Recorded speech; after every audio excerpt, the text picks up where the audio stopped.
Everyone wants it, dreams of it, schemes for it. A lot of people have dreams of unlimited wealth. You can just print as much money as you need.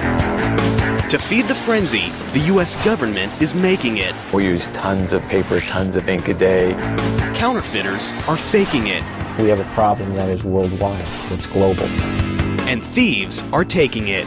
There was an employee who had an artificial leg, and over a period of time would place gold bars in the leg and walk out with them. Uncover the need and greed for green.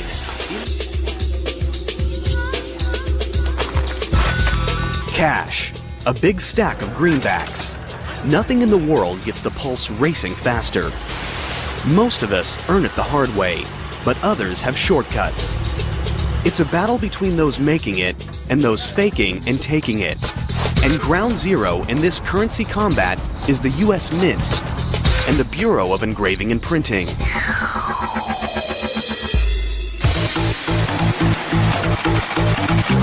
These two branches of the United States Treasury crank out over $650 million worth of bills and coins a day. Combined, these mega money factories employ over 5,000 people and cover millions of square feet, and security is state-of-the-art.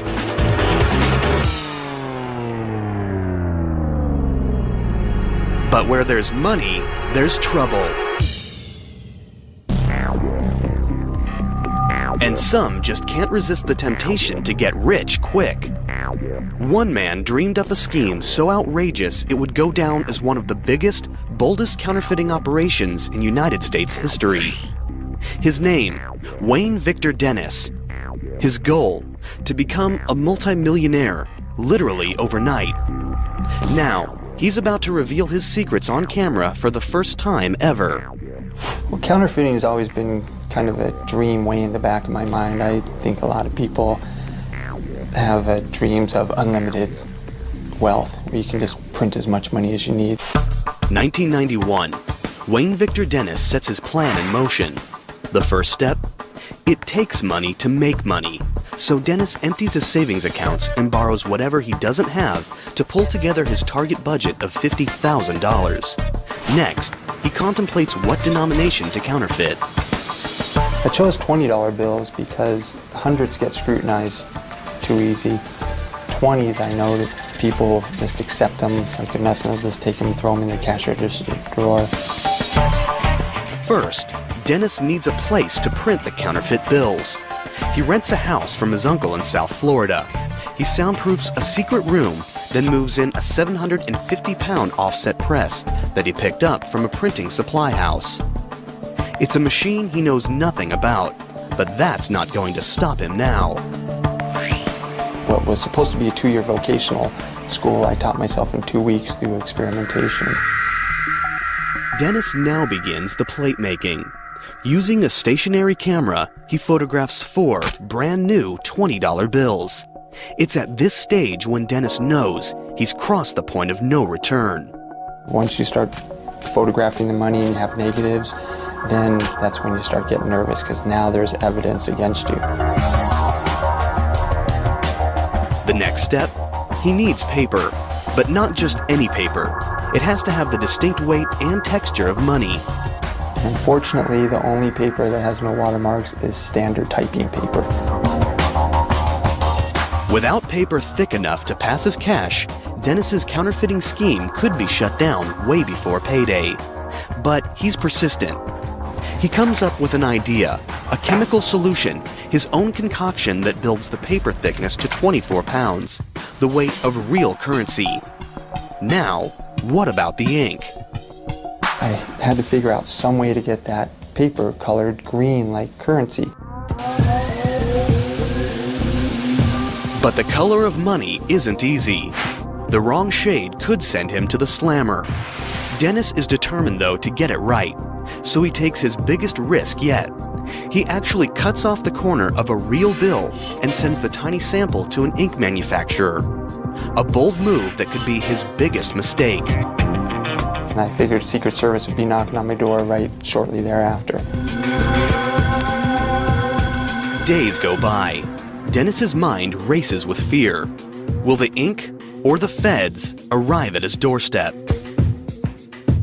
To his relief, it's the ink in the perfect shade of green. Dennis is ready to roll. The toughest part, getting the paper to look and feel real, was accomplished, and I was very excited, and I just felt I was rich. But surprisingly, not every greenback off the press is a masterpiece. There are smudges, double prints, misprints. There's plenty of trial and error, because one error will send him straight to trial and jail. Dennis needs the bills to be perfect. I had probably about $250,000 of wasted counterfeit before it started looking very spendable. Once they pass his scrutiny, Dennis goes for the jackpot and prints up million after million in bogus $20 bills. And eventually, one by one, then 20 by 20, then hundreds of bills start pouring out, each more perfect than the last. He tallies up his production, $11,750,000. The short answer to what it feels like is to watch $100,000 a minute come out of the printing press is very exciting. It comes out so fast it looks like a blur. And that's a lot of money. It's the instant rush of becoming an instant millionaire. But the cash isn't ready to spend just yet. The bills need to look worn. The solution? That came during laying in bed before sleep. I would think of all the intricate details. Dennis creates his own chemical aging process with coffee grinds, starch, and distilled water. And then on a marble tile, wearing surgeon gloves so you don't leave fingerprints, you would ball the money up. Then you'd have to take them back out one at a time in just one sweep with the hot iron on the same marble tile. And that would set the starch, and that would set the wrinkles. Now, after 6 months of non-stop work, Wayne Victor Dennis is ready to cash in. With the assistance of his girlfriend, he takes $100,000 in 20s cross-country on a counterfeit cashing tour. They have a strategy. Stop at fast food restaurants, use their fake 20s to buy a soft drink, and get real cash back. It's one thing to print money in a basement. It's another to pass it off face-to-face. Dennis still remembers their first stop. I can help you. Can I just have a small Coke, please? That's it. Want to leave the person that please? Thank you. Thank you. It was very nerve-wracking. I have to say I had a drop of sweat coming off my forehead. My hand shook like a leaf in the wind, and I handed her the money shaking. She put it in the cash register and gave me back my change. I was still shaking, but it was right then I knew that it was going to work, and I was an instant millionaire. Now I'm $18.88 richer.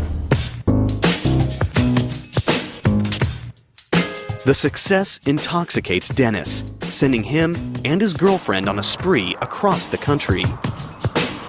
One thing that I thought was pretty ingenious was to leave some of the counterfeit at grocery stores, throw a little out the window at nighttime so people would find it and they would cash it in places I would never cash it. So therefore the Secret Service couldn't say a pattern. Finally, they pull into the ultimate money mecca, the bright lights and big greed of Las Vegas. I figured if we can pass it in Las Vegas and not get caught, then we can pass it anywhere. Because the change persons in the casinos, that's all they do 8 hours a day is handle money. And it passed quite nicely, about $4,000 an hour they were able to funnel through the casinos. Dennis and his girlfriend become instant high rollers.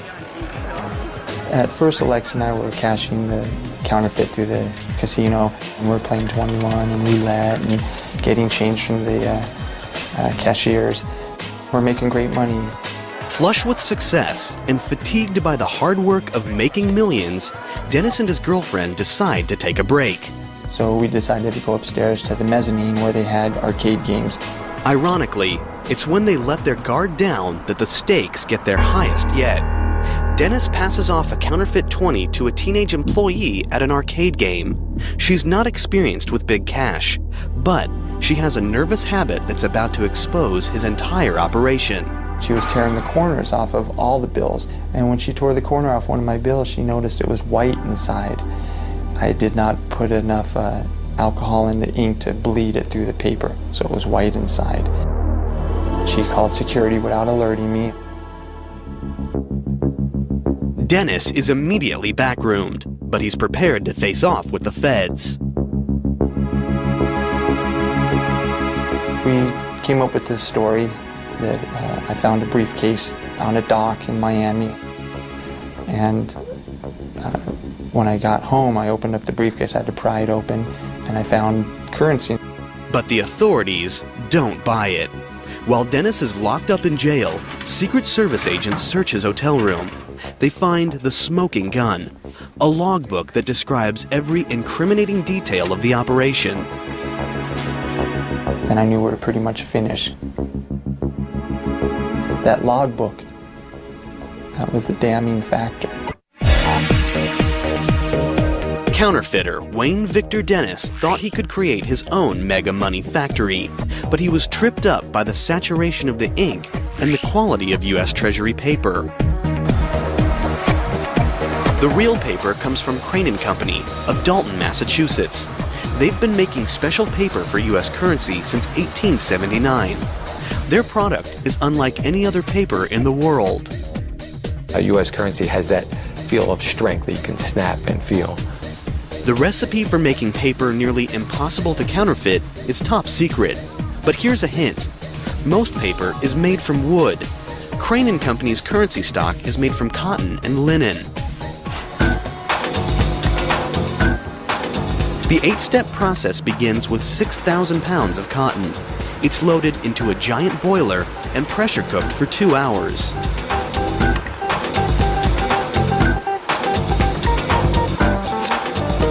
Next, this mess is dumped into a massive tub the size of a swimming pool, where it's cleaned and bleached.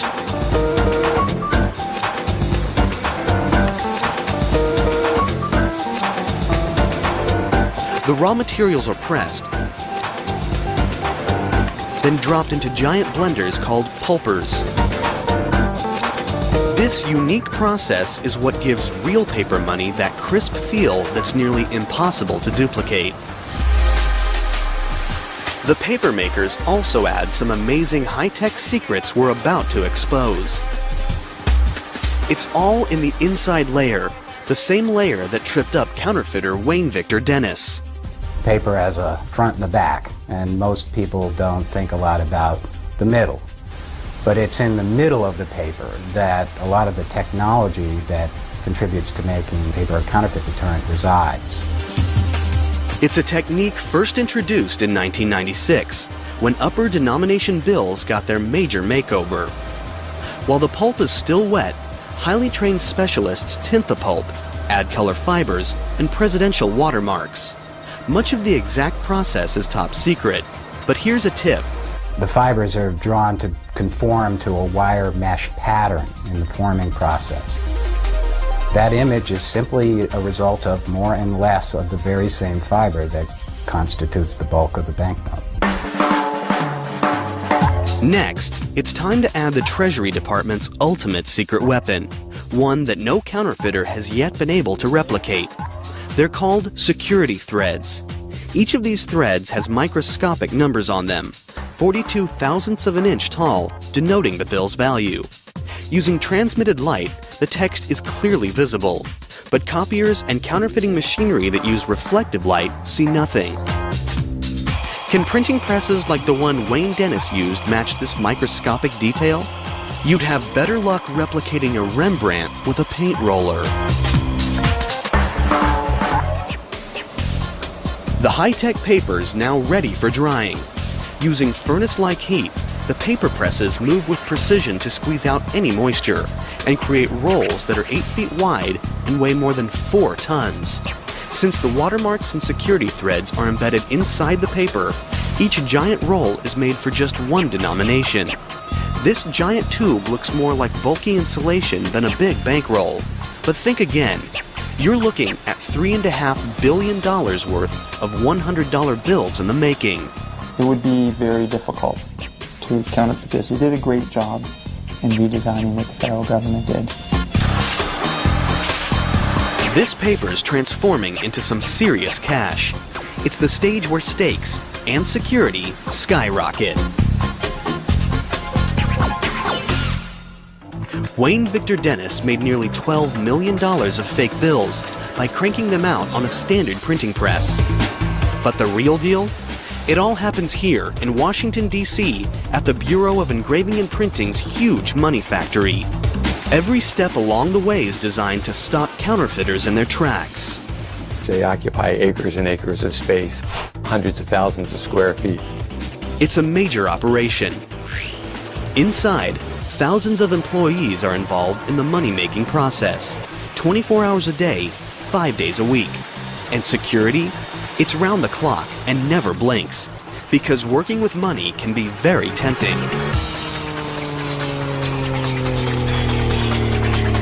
You've worked here at the Bureau for more than 2 or 3 weeks and it still looks like money to you. It's probably not a good job for you. In God we trust might be the motto on money, but at the Bureau, trust is something they take very seriously. From the minute anyone walks through the door, they are searched, scrutinized, and watched by vigilant state-of-the-art security systems. Each morning, as employees arrive for work at the imposing Bureau of Engraving and Printing factory, they must pass through special magnetometers that screen for any hidden weapons. Security is so severe that cameras of any kind are immediately confiscated at the door to prevent would-be counterfeiters from stealing secrets or anything else. Once inside, a complex identification and scanning system tracks employees' movements everywhere they go. Motion detectors and alarms are placed strategically in key locations to prevent unauthorized access. The building is broken up into very specific security zones so that only those who are authorized to be in a specific zone have access to that. For extra security, many employees work behind steel cages where they are monitored by cameras. We have one of the largest closed-circuit TV systems in the world. With employees under non-stop surveillance, the Bureau now focuses on their biggest task, thwarting counterfeiters. The high-tech paper is just the beginning. There are 6 steps in engraving and printing, and each one makes the bills harder to copy. It begins with a simple piece of steel that is transformed into a remarkable engraving. It's an old-world craft that takes talent, patience, and experience. All of the Bureau's engravers go through a 10-year apprenticeship, and their final product can take hundreds of hours to complete. For counterfeiters who want to get rich quick, there are no shortcuts. Oh, it takes a very special person to be an engraver, I think. It would drive most people mad, sitting here hovering 3 inches above a piece of steel, just making one tiny little dot at a time. And what are the images? There are presidential portraits, but there also have been some unusual and perhaps unexpected images. Let's take a look at the $1 bill and break down the design.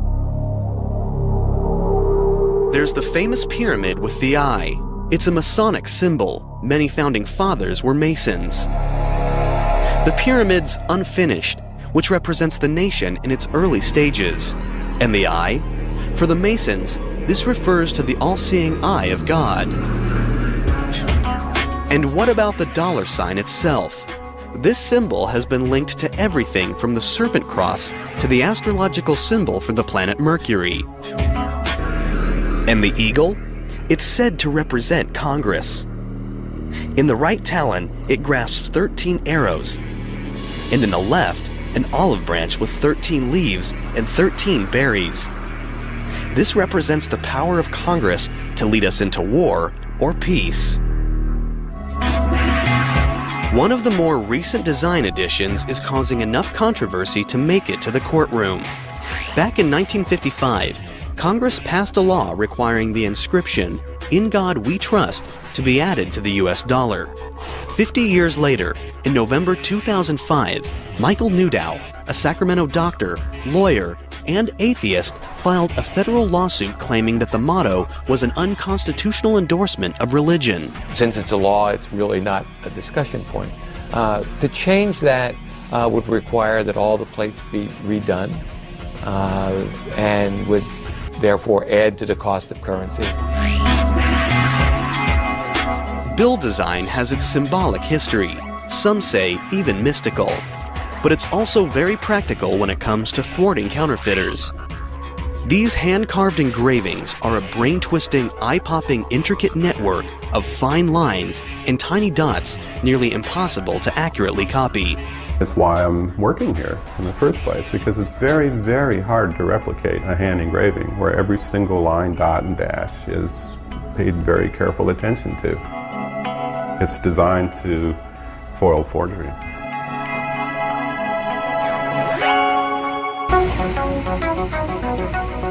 With the printing plates ready, the job moves from skilled human hands to hardcore machinery, the Bureau's massive printer called the Simultan. This mechanical giant is over 3 meters tall and weighs nearly 46 tons. It's the only press in the world that prints both sides of a sheet simultaneously, something that counterfeiters can't easily replicate. Its job: stamp in some key images, the subtle peach and green stripes, the 20 USA banner, and the nearly invisible 20 numerals.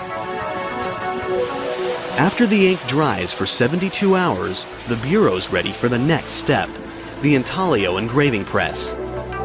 It literally pushes the paper into the ink-filled grooves of the plate. It's the process that gives money that raised look and feel that's so hard to copy, something no color copier in the world can accomplish. The intaglio press prints one side at a time. The back side is first, the green back side. It needs another full 3 days to dry, or else. And you can see how running your finger across it with just a little pressure will move the raised ink off and smudge it pretty good.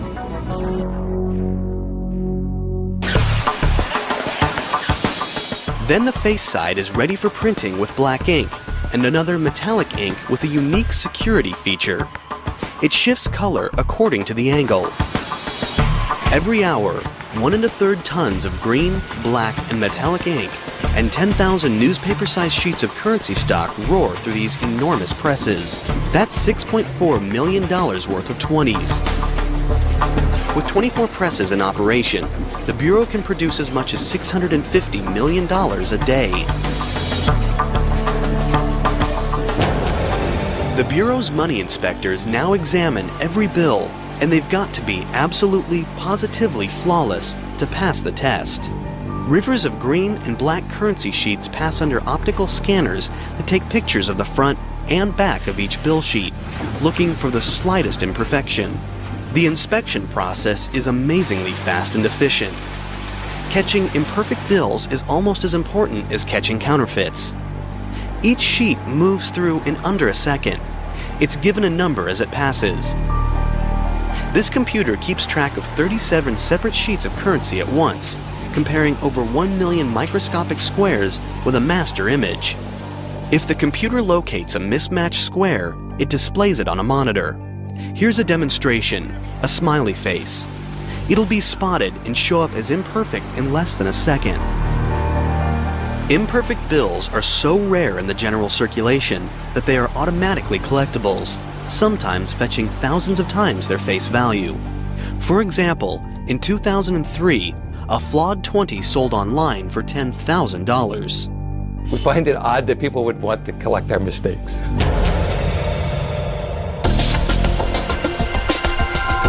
Once they pass inspection, the Bureau adds the Treasury and Federal Reserve seals and the bank and serial numbers to the uncut sheets of money.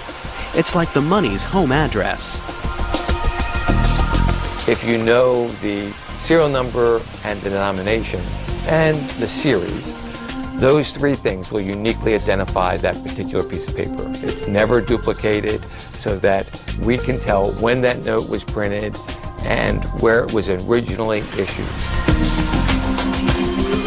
In a room the Bureau calls currency overprinting and packaging equipment, the money is finally cut, counted, and shrink-wrapped. It's now street-ready. If someone's going to pull off a heist, now would be the time. Bricks of 4,000 notes are stacked and sent to the vault. They'll wait there until it's time for delivery. The Bureau of Engraving and Printing makes billions in paper money every year. Counterfeiters try to rip them off. But does anyone bother with coins? Actually, coins have been in the crosshairs of scheming, thieving minds a lot longer than bills. Back when coins were made of gold, crooks would shave them down. Authorities countered by making coins out of less valuable metals. But that doesn't mean the war between the thieves and the feds is over just yet.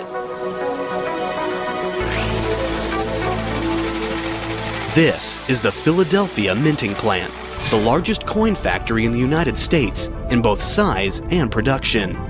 This massive fortress of a building spans the length of 5 football fields. Inside, this mega mints a fine-tuned combination of raw machine power and precision craftsmanship, and the security's stone-cold serious. We are really in many ways the envy of the world mints. There are 8 major steps in the minting process. It begins with a design. Whenever Congress authorizes a new coin or metal, the mint sculptor engravers sketch out their ideas. It's a contest. Whoever comes up with the best design wins. The prize? Having their artwork displayed on a U.S. coin means it's seen by hundreds of millions of people every day, a number that puts the Mona Lisa to shame. John Mercanti has engraved more than 100 coins and medals. It's a very privileged position to be in. It really is, especially as an artist. Until the 1970s, the sketches were hand-drawn. When we had to make a correction on a drawing, we would have to go back and redraw the whole thing. Computers have changed all that. Today, software programs streamline the process. After the design is approved, the artist takes up traditional tools to sculpt a clay model. It's usually 3 to 12 times the size of the finished coin. It takes a certain degree of concentration. Sometimes it's almost monastic in seeing the engravers in their cells, what I call cells, working very quietly and very intense. The team makes a negative rubber mold of the large design. Then, liquid epoxy is poured into the rubber mold and hardens, creating a more durable model to work with. This model is mounted onto a machine called a transfer engraver. At the other end, a tool cuts the reduced design into a steel blank called a hub. It will be an exact replica of the large model, but engravers still have to double-check for any tiny errors. This is the only place in the world where you'll see a bunch of grown adults standing around a table completely frustrated over a little piece of metal that's the size of a quarter that just doesn't quite look the way they want it. Once perfected, dies, 2 pieces of steel that will stamp the design on the coins, are made from the master hub.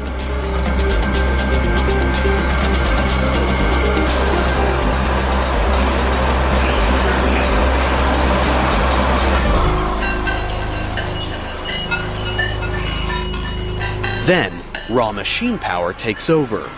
Every day, inside this massive room, monster machines consume thousands of tons of 13 by 1,500-foot metal strips of copper and nickel alloy, and every hour punch out round blanks by the thousands. The blanks are softened in these towering annealing furnaces and then run through a washer and dryer. Next, giant upsetting mills exert tons of pressure on the softened blanks, squeezing up rimmed edges. Finally, huge coining presses stamp the long-awaited images on the coins, 750 strikes per minute, with nearly 100 tons of force.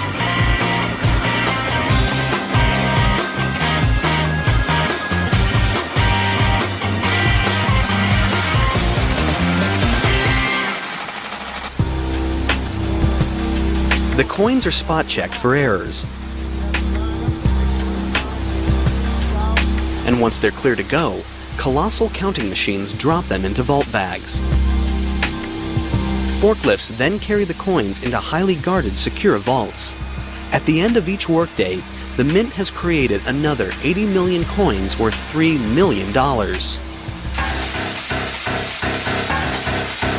Counterfeiters don't typically bother with quarters, dimes, and nickels. When it comes to ripping off the Mint, the most likely threat is theft. Security is very serious. Anyone visiting or working at the Mint will have their pocket change immediately confiscated at the door. And the vending machines inside?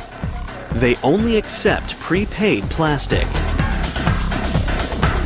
No high security facility has ever really successfully been robbed unless it was due to an insider's participation.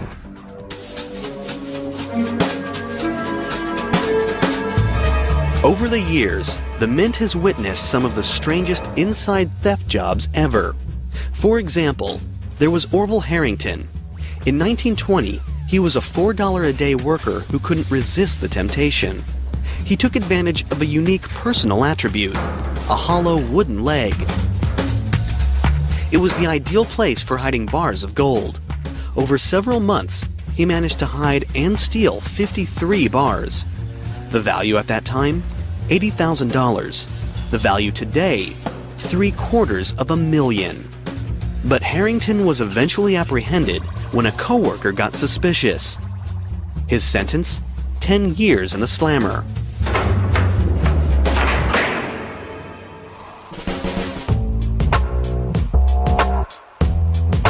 In the late 70s, the New York Mint was the target of an even more bizarre robbery.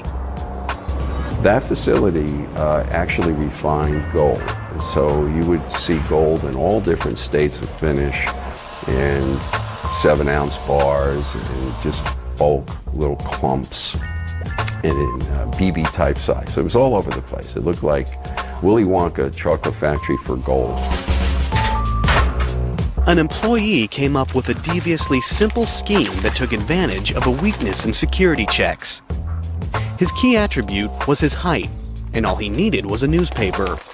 He wrapped up gold dust in little bags, then rolled a newspaper up to cover it. He was about 6'7". When he would leave, he would stand with his newspaper in his hand and raise his hand straight up over his head in order so the guards can search him very easily. And unfortunately, none of the guards were as tall as he, and so they could never reach his hand. You're clean. Have a good one. You bet. Thanks. Today, it takes more than wooden legs and wrapped up newspapers to steal from these highly guarded facilities. They've got their own armed police force whose job is to protect over $100 billion in gold, silver, and coins. The Mint police go through vigorous training, including SWAT and anti-terror measures. The bottom line is preventing crooks from getting inside in the first place. Working around money means you have to make sure that the people are honest. And before they're hired, we make sure we check them thoroughly. And make no mistake, at the Mint, everything gets checked, from backgrounds to back pockets. The Bureau of Engraving and Printing and the United States Mint. Together, they're a powerhouse money-making plant, churning out millions by the hour. But they're not the only ones. Around the world, underground counterfeit cash factories are giving them a run for their money, literally. It's a major problem, a threat to the United States economy, and the stakes couldn't be higher. Historically, the United States has always been a nation where people believed they could get rich quick. But that dream has had a dark side. Ever since bills have been part of the United States currency, there have been people trying to fake them. In the early days of the dollar, counterfeiting was a raging epidemic. From 1837 to 1866, during the free banking era, 1,600 state banks printed their own bills, each with its own design. That adds up to 7,000 designs in total. That meant a lot of confusion for the public, and lots of opportunity for counterfeiters to cash in. To fight back, President Lincoln approved a plan to combat bogus bills. He created the Secret Service.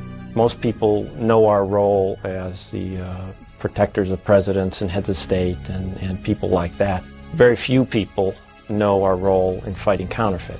Though United States bills are now standardized, they now face even bigger threats from abroad. They're the world's most popular currency, and therefore the most likely target of overseas counterfeiters. The Bureau of Engraving and Printing prevents counterfeiting before the bills even hit the streets. But once they're out, it's up to the Secret Service to catch counterfeiters.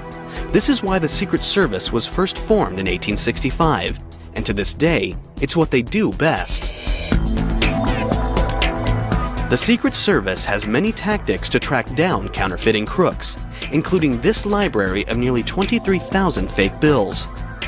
When a bad buck comes in, researchers attempt to trace it back, determine the top suspect, and make the bust. The Secret Service also takes preemptive strikes. Together with the Federal Reserve, they've created software that prevents scanners from copying bills at 100%. Try it, and a warning appears on your computer screen. The fight against counterfeit's not all high-tech. Secret Service dogs can sniff out more than drugs. We trained 12 dogs down there to detect counterfeit money by smell. It's based on the drug detection dog program that most people are familiar with. And sometimes, the hunt for counterfeiters takes the Secret Service to some of the most dangerous locations in the world. Colombia, known for its drug cartel, has another illegal and highly profitable export. In 1998, the Secret Service launches a joint mission with the Colombian National Police to find these secret counterfeiting rings. They'll have to travel deep into western mountainous terrain. It's a dangerous mission that could turn deadly. They search in vain for 2 years. Then, in November 2000, they encounter a banana plantation. Once they search the modest cinder-block shelter, they uncover more than produce. The Secret Service has just stumbled into a counterfeiting hotbed. They confiscate printing equipment, including a large press, negatives, ink, and sheet after sheet of 20s and 100s. The people there are true printers. They take a little bit more time. They try to get the paper a little bit closer. They try to get the inks closer. They'll try to counterfeit some of our security features and those kinds of things. They've caught the counterfeiters, but how many of their bad bills have hit the streets? After matching the style of the money in the room to illegal currency that had been pulled out of circulation, the Secret Service determines that this small bunker had been in operation for 10 years, churning out $3 million in phony bills every week. It was a major bust, but it was only the beginning. Authorities estimate that hundreds of these hidden money-making factories are scattered throughout the country. It's an underground war that the Secret Service still fights today. We have an office in Bogota. We work closely with the police forces down there. And together, we have made a significant dent in the amount of counterfeit money. The United States Mint and the Bureau of Engraving and Printing's job is to manufacture mega money. It's a high-stakes, high-security operation designed to stop counterfeits and theft. But once the money is ready to enter circulation, the opportunity for danger is even greater. When money changes hands, anything can happen. Transporting the money from the factories is a major operation that calls for the highest vigilance against gunpoint heists and even inside jobs. Each money factory has immense loading docks. Forklifts and transfer workers move the money under intense security precautions. Armed guards watch every move. At the transport points, as you're loading it or unloading it, is the riskiest part because the money's exposed for anyone to take. Millions of dollars are loaded up into unmarked 18-wheelers. And where do these semis go? They're headed to a main depot. After that, armored cars drive the money to every bank and branch that's part of the Federal Reserve System. Created in 1913, the Federal Reserve is the central bank of the United States, the clearinghouse for cold, hard cash. It was created after a series of financial panics and financial crises that occurred in the late 19th and early 20th centuries. In these crises, people got concerned about their deposits at their local commercial banks. Today, there are 12 Federal Reserve banks nationwide, each serving a specific region of the country. The Federal Reserve is an intermediary between banks that have more currency than they need because they've taken in deposits, lots of deposits of currency, and banks that have a need for currency. And as that currency is deposited with us, and before it's sent out to the banks that have a need, we're like a filtering system. The Federal Reserve's giant vaults house the money until commercial banks need it. Then, armored cars take it straight to the banks. Once it hits circulation, currency passes through billions of hands. And billions of hands can do a lot of damage. An average bill circulates for 5 years before it's too tattered to go on.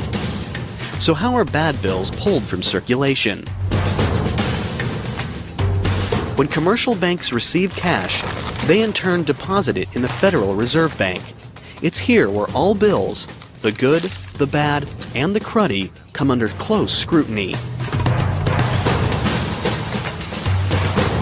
All 12 of the reserve banks have high-speed computer-controlled machines that count 40 bills a second, examining them with specially designed sensors to search for dirt, graffiti, and possible counterfeits.